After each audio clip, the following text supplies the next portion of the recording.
Bwana, klabu ya Simba imepozwa machungu na CAF, unaweza ukasema hivyo kwa sababu Simba wamefungwa kwenye mchezo wa fainali na wamelalamika sana kuhusiana na ishu ya waamuzi kuwapendelea na vitu kama hivyo. Sasa CAF imeamua kuwapoza, ingawa ni utaratibu, ni kanuni. Lakini kwa namna ambavyo ilivyo, unaweza ukasema imewapoza na machungu ambao wameyapata kwenye matokeo ya mchezo wa fainali. Simba wamefungwa mechi ya kwanza na wakatoka kutoka sare mechi ya pili. Kwa hiyo ile iliwanyima haki ya wao kuwa mabingwa wa kombe la shirikisho barani Afrika. So kwa kile ambacho kinaendelea mpaka hivi sasa kwenye mpira wa Afrika ni kwamba Simba tayari amepoteza mechi ya fainali, lakini kwa namna ambavyo ameshiriki mashindano yeye bado anapata bahati. Sasa bingwa haya mashindano anapata dola 200,000 na runner up kwa maana mshindi wa pili anapata dola 100,000. Manake Simba baada ya kufungwa kwenye mchezo wa fainali wamepata dola 100,000 kama sehemu ya kupoza machungu ya kile ambacho kilitokea kwenye mchezo wa jana pale visiwani Zanzibar. Of course dola 100,000 ni pesa nyingi sana kwa pesa yetu ya kibongo. Ni pesa ambayo Simba wanaweza wakaitumia kusajili wachezaji wengi tu na maisha mengine yakaenda vizuri kabisa bila shida yoyote ile. Kupata dola 100,000 ni pesa nyingi sana ambayo itawasaidia kuendesha shughuli mbalimbali za club. Lakini ukumbuke pia Simba walilalamika kwamba wameonewa kwenye haya mashindano. Kwa hiyo nao pia wana room ya kwenda kushtaki pia vile kama wakiamua kufanya hivyo, lakini CAF imewafuta machozi kwa namna hiyo, na sasa hiyo pesa wataweza kuitumia kwenye shughuli zao mbalimbali.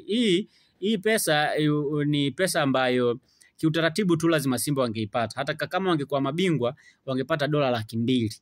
Lakini kwa sababu hajafanikiwa kuwa mabingwa, manake wanapata tu dola 100,000, pesa ambayo pia hata Yanga waliwahi kuipata wakati ule wamecheza fainali ya shirikisho dhidi ya USM Alger, unakumbuka? Nao baada ya kushinda pale walipata dola 100,000. Kwa hiyo na Simba nao wamelipiza. Na sasa hivi Simba na Yanga wote wamelipiza. Wote kila mtu ana medali moja. Yaani yule ana medali moja ya run up na yule ana medali moja ya run up. Sasa tunasubiri ni nani ambaye ataenda kutupa medali ya champions. Ataenda kutupa medali ya champions. Huyo ndiye ambaye sasa atakuwa amefanya jambo kubwa na jambo la maana kabisa. Lakini kwa sasa timu zetu bado zinahitajika kufanya kazi kubwa sana, zinahitajika kufanya vizuri. Lakini mimi kwa mtazamo wangu pia unajua hizi ni mechi ambazo zilikuwa na ushindani mkubwa sana, intensity yake ilikuwa ni kubwa, kwa maana ile level ya ushindani ndani ya uwanja ilikuwa ni kubwa sana. Pressure ya mchezo ilikuwa ni kubwa sana, lakini pia ukiangalia kuna namna Simba walinyongwa, wakapewa kiwanja ambacho sio kiwanja chao cha nyumbani, pamoja na kwamba walikiwasilisha lakini sio kiwanja ambacho wenyewe walikuwa comfortable zaidi. Simba ilikuwa comfort na Benjamin Mkapa, lakini kwa bahati mbaya Benjamin Mkapa imefungiwa, kwa hiyo haikuweza kuhost mchezo huu wa finali. Apart from that, lakini ukitazama pia Simba imecheza mechi nyingi sana mfululizo kiasi kwamba uchovu upo tu, yani wamechoka kwa namna moja ama nyingine, so wanahitaji pia kupata muda wa kupumzika. Lakini sio muda wa kupumzika hawajaupata. Kwa hiyo ni kitu ambacho naamini kwamba kimewaathiri sana Simba pia kwenye mchezo wa fainali. Kimewafanya Simba waweze kuwa wanyonge ama wawe wachovu sana kwenye mchezo wa fainali.